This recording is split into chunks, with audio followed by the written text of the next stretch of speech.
اعوذ باللہ من الشیطان الرجیم بسم اللہ الرحمن الرحیم وآتینا موسیٰ الکتاب وجعلناہ ھدی لبنی اسرائیل الا تتخذوا من دونی وکیلا ذریۃ من حملنا مع نوح انہ کان عبدا شکورا وَقَضَيْنَا إِلَى بَنِي إِسْرَائِيلَ فِي الْكِتَابِ لَتُفْسِدُنَّ فِي الْأَرْضِ مَرَّتَيْنِ وَلَتَعْلُنَّ عُلُوًّا كَبِيرًا۔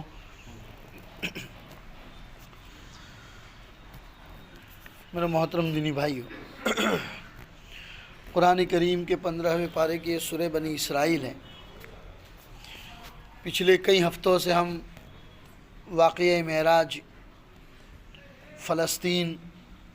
اور رسول پاک صلی اللہ علیہ وسلم کے اس مقدس سفر کا تذکرہ سن رہے تھے۔ اب اس سورت کی دوسری آیت ہے جو آپ کے سامنے پڑھی، وَآتَيْنَا مُوسَى الْكِتَابَ وَجَعَلْنَاهُ هُدًى لِبَنِي إِسْرَائِيلَ أَلَّا تَتَّخِذُوا مِن دُونِي وَكِيلًا۔ اللہ فرماتے ہیں کہ ہم نے حضرت موسیٰ کو کتاب دی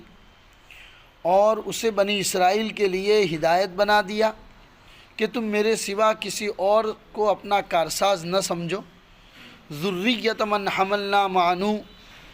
اے ان لوگوں کی اولاد جنہیں ہم نے نوح کے ساتھ چڑھا لیا تھا، انہ کان عبدا شکورا، وہ تو ہمارا بڑا ہی شکر گزار بندہ تھا۔ اللہ نے بنی اسرائیل کی رشد و ہدایت کے لیے کئی انبیاء علیہ السلام کو بھیجا تھا، خاص طور پر جن کا نام آتا ہے سیدنا حضرت موسیٰ علیہ السلام۔ اللہ نے ان کو تورات عطا فرمائی اور تورات ہی میں بنی اسرائیل کے ہدایت کا سامان تھا۔ اور زیادہ تر انبیاء، 1,24,000 جو انبیاء اس دنیا میں تشریف لائے ہیں، ان میں زیادہ تر نبی اللہ نے بنی اسرائیل میں بھیجے، بلکہ کبھی کبھی تو بنی اسرائیل میں اللہ نے ایک ہی قوم کے اندر کئی نبیوں کو بھیجا، ایک ساتھ کئی نبی دنیا کے اندر کام کر رہے تھے، اتنے نبی اللہ تبارک و تعالیٰ نے ان کو اتارے۔ تو اللہ اسی کو یاد فرماتے کہ ہم نے موسیٰ کو کتاب دی، یعنی تورات،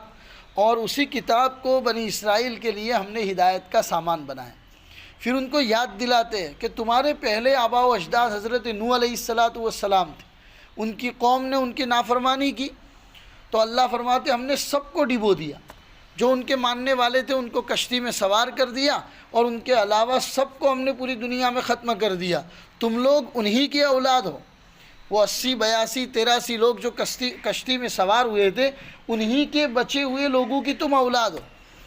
اگر تم یاد کرو تمہارے باپ داداؤں کے ساتھ اللہ نے کیا سلوک کیا تھا۔ بنی اسرائیل کو اللہ فرماتے ہیں وَقَضَيْنَا إِلَى بَنِي إِسْرَائِيلَ فِي الْكِتَابِ لَتُفْسِدُنَّ فِي الْأَرْضِ مَرَّتَيْنِ وَلَتَعْلُنَّ عُلُوًّا كَبِيرًا۔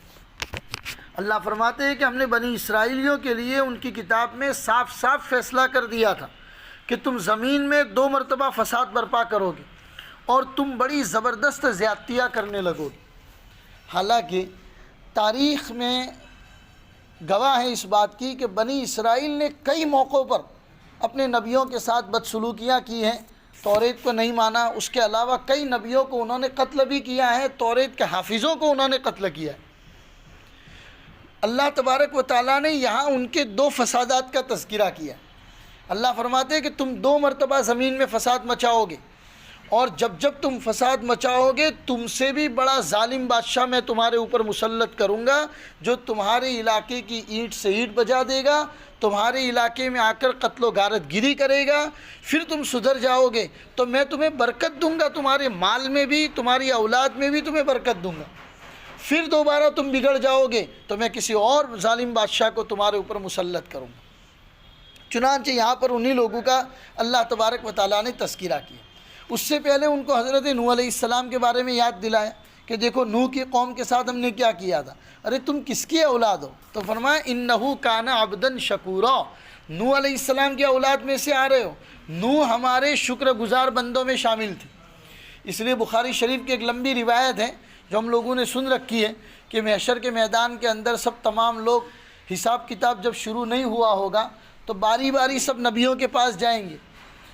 کہ اللہ سے کہو کہ جلدی حساب کتاب شروع ہو جائے، کیونکہ بالکل آفتاب ہمارے سر پر ہیں، پسینے کی وجہ سے ہم لوگ بالکل تکلیف میں۔ جب لوگ حضرت نوح علیہ السلام کے پاس جائیں گے تو اس وقت لوگ یوں کہیں گے، اے اللہ کے نبی، آپ پہلے نبی ہیں کہ جن کو اللہ نے شکر گزار بندہ کہہ کر یاد کیا،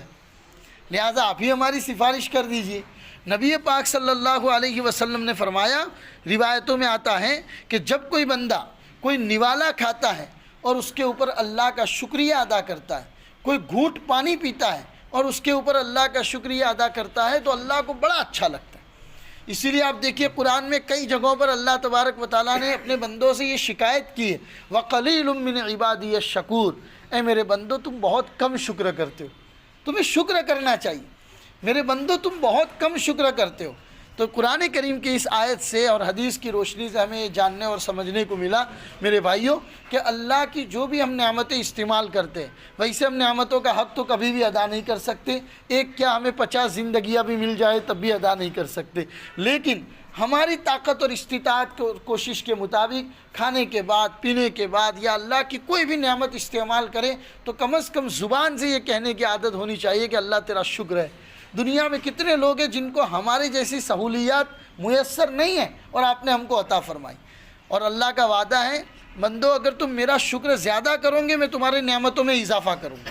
ہماری نعمتیں بڑھے گی میرے بھائی، اس لیے شکریہ کی عادت ہونی چاہیے۔ دوسری بات، بنی اسرائیل کے بارے میں اللہ تبارک و تعالیٰ نے فرمایا کہ تم زمین میں 2 مرتبہ فساد مچاؤ گے۔ چنانچہ پہلا فساد اس وقت ہوا جب انہوں نے حضرت موسیٰ علیہ السلام کا انکار کیا، توریت کا انکار کیا، تب اللہ تبارک و تعالیٰ نے ان کے اوپر بخت و نصر بادشاہ کو مسلط کر دیا، اور یہ بخت و نصر بادشاہ کتنا ظالم بادشاہ بن کر ان کے پاس آیا تھا۔ چنانچہ روایت میں ہے کہ بنی اسرائیل کی سرکشی کے وقت اللہ نے ان کے دشمن ان پر مسلط کر دیے، جنہوں نے انہیں خوب مزہ چکھایا، بری طرح درگت بنائی، ان کے بال بچوں کو تہو تیگ کر دیا، انہیں اس قدر ذلیل کیا کہ ان کے گھروں تک میں گھس کر ان کا ستیہ ناش کیا، ان کی سرکشی کی پوری سزا دی۔ کیوں؟ اس لیے کہ یہودیوں نے بھی، یعنی ان بنی اسرائیل نے بھی پبلک کے اوپر کوئی کم ظلم نہیں کیا تھا، جیسے ابھی کر رہے ہیں۔ آپ دیکھ رہے ہیں کہ ابھی فلسطین کا حال کیا ہے، وہی یہودی کا ہی تذکرہ کر رہا ہے۔ جب سے دنیا بنی ہے، جب سے یہ دنیا میں ان کا وجود ہوا ہے، اس دین سے لے کر نبیوں کو ستانا اور دوسری امت کو ستانا، یہ ان کا حال رہا ہے۔ چنانچہ اللہ تبارک و تعالیٰ نے ان کے اوپر مسلط کیا جالوت بادشاہ، قرآن کریم کے دوسرے پارے میں تذکرہ ہے، جالوت نے ان کے علاقے میں جا کر ان کی اینٹ سے اینٹ بجا دی۔ جب یہ سدھر گئے، اللہ نے حضرت داؤد علیہ السلام کو بھیجا، حضرت داؤد علیہ السلام نے اس جالوت کو قتل کیا، وقتل داؤد جالوت، قرآن کریم کے دوسرے پارے میں اللہ نے بیان فرمایا۔ اللہ نے پھر ان کو ایک اچھی زندگی دی، پھر اچھی زندگی دی، نعمتوں میں پلنے لگے، دوبارہ اللہ کی سرکشی کرنے لگے، اللہ کے ساتھ نافرمانی کرنے لگے۔ اسی کو اللہ نے یہاں پر بیان فرمایا ہے کہ انہوں نے تو عوام نبیوں کے گلے کاٹے تھے، علماء کو برسر بازار قتل کیا تھا۔ بخت نصر ملک شام کا بادشاہ ان پر غالب آیا، بیت المقدس کو ویران کر دیا، وہاں کے باشندوں کو قتل کیا۔ پھر وہ وہاں سے دمشق پہنچا، یہاں اس نے دیکھا کہ ایک پتھر ہے جس کے اندر سے خون جوش مار رہا ہے۔ اس نے لوگوں سے پوچھا کہ کیا بات ہے، اس پتھر کے اندر سے خون نکل رہا ہے جوش مارتا ہوا؟ تو لوگوں نے کہا کہ ہم اپنے باپ دادا کے زمانے سے دیکھ رہے ہیں کہ اس پتھر سے خون نکل رہا ہے اور جوش مار رہا ہے۔ تو اس نے کیا، اس سے بدفعلی لی، اس نے ایک نیک فال وہاں سے نکالا۔ یہ خون جوش مارنا اس بات کی علامت ہے میں یہاں کے لوگوں کو پکڑ کر قتل کروں۔ چنانچہ اس نے وہاں پر قتل و غارت گیری کا بازار گرم کر دیا، 70,000 مسلمانوں کو اس نے قتل کیا۔ بخت نصر بادشاہ نے فلسطین کے علاقے میں اس زمانے میں 70,000 مسلمانوں کو قتل کیا۔ جب وہ خون رک گیا، یہاں تک کہ باقی جو لوگ بچے تھے ان کو قید کر کے اپنے علاقے کے اندر لے گئے۔ جب اللہ نے یہودیوں کو خوشحالی کی زندگی عطا فرمائی تو دوسری مرتبہ انہوں نے اللہ تبارک و تعالیٰ کی نافرمانی، اسی کو قرآن کریم نے یہاں پر تذکرہ دوبارہ کیا، ثم رددنا لکم الکرۃ علیہم وامددناکم باموال وبنین وجعلناکم اکثر نفیرا۔ تو خالی یہ 2 مرتبہ نہیں ہوا ہے، بنی اسرائیل نے کئی مرتبہ، بنی اسرائیل کے جو یہودیوں تھے انہوں نے اللہ کے بندوں کو، نبیوں کو، توریت کے حافظوں کو کثیر تعداد کے اندر ستایا، تو اللہ نے ظالم بادشاہوں کو ان پر مسلط کی۔ اسی لیے میرے بھائیوں، کبھی بھی اگر حالات آتے ہیں تو انسان کو ہمیشہ اپنی ذات کی طرف فکر کرنی چاہیے، کیونکہ اللہ نے اس مضمون کو بیان کرنے کے بعد اخیر میں اسی بات کو بیان فرمایا، وَإِنْ عُدْتُمْ عُدْنَا، اگر تم دوبارہ وہ غلطی کرو گے ہم دوبارہ تمہارے اوپر ظالم بادشاہ کو مسلط کرو۔ یہ قصے قرآن کریم کے اندر ہم صرف قصے کہانیوں کے لیے بیان نہیں کرتے، قرآن عبرت کی کتاب ہے۔ ماضی کے اندر، پاسٹ کے اندر جو بھی ہوا ہے، اگر آج بھی تم وہ غلطیاں کرو گے تو ظالم بادشاہ کو ہم تمہارے اوپر مسلط کریں گے۔ وَإِنْ عُدْتُمْ عُدْنَا وَجَعَلْنَا جَهَنَّمَ لِلْكَافِرِينَ عَصِيرًا، ایسے انکار کرنے والوں کے لیے جہنم کو ہم نے تیار کر کے رکھا۔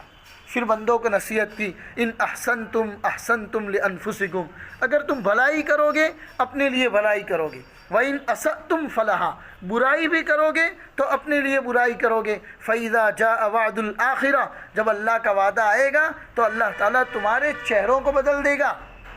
ایسے لوگ مسلط کرے گا، وَلِيَدْخُلُوا الْمَسْجِدَ، وہ تمہاری مسجدوں میں داخل ہو جائیں گے، کما دخلوہ اول مرہ، جیسے کہ پہلے وہ لوگ مسجدوں میں داخل ہو کے مسجدوں کا ستیہ ناش کیا تھا وہ آج بھی کر سکتے، کیونکہ تم نے ہی اللہ کی نافرمانی کی ہے، تو اللہ تمہارے اوپر ظالم بادشاہوں کو مسلط کرے گا۔ کما دخلوہ اول مرہ ولیتبروا ما علوا تتبیرا، اللہ تمہیں نسیم منسیہ کر دے گا، تمہارا نام و نشان مٹا دے گا۔ اللہ کو اس طرح کسی کے رونے رگڑنے سے کوئی فرق نہیں پڑتا، اللہ کو اس سے فرق ضرور پڑتا ہے کہ اس کے ہوتے ہوئے اس کے نبی کے نام کو کوئی بدنام کرے، نبی کے دین کو کوئی بدنام کرے اور نبی کا دین مٹنے لگے، ایسے لوگوں کو اللہ تبارک و تعالیٰ کبھی برداشت نہیں کرتا۔ لہٰذا میرے بھائیو، قرآن کریم کی ان آیتوں میں اللہ تبارک و تعالیٰ نے ہمیں انہی باتوں کی طرف نصیحت کی ہے، ان قصوں کو سنا کر۔ ہمیں بھی ہمیشہ کبھی بھی کوئی حالات آتے ہیں تو فوراً اپنے اللہ کی طرف متوجہ ہونا چاہیے، اپنی روٹین لائف کو دیکھنا چاہیے، اپنے روزمرہ کے معمولات کو دیکھنا چاہیے کہ میری زندگی کیسی گزر رہی، کہیں میری زندگی بھی ان یہودیوں اور بنی اسرائیل کی طرح تو نہیں گزر رہی، اللہ نہ کرے کہ کوئی ظالم بادشاہ میرے اوپر مسلط ہو جائے۔ اگر ہیں فوری طور پر توبہ کرے اور ایک نئی زندگی اللہ کے دربار میں شروع کریں، کیونکہ اللہ فرماتے ہیں احد پہاڑ کے برابر بھی اگر گناہوں کے انبار لے کر آؤ گے، توبہ اور پچھتاوے کا ایک آنسو بھی اگر تم میرے دربار میں گراؤ گے، زمین پر گرنے سے پہلے میں تمہاری مغفرت کر دوں۔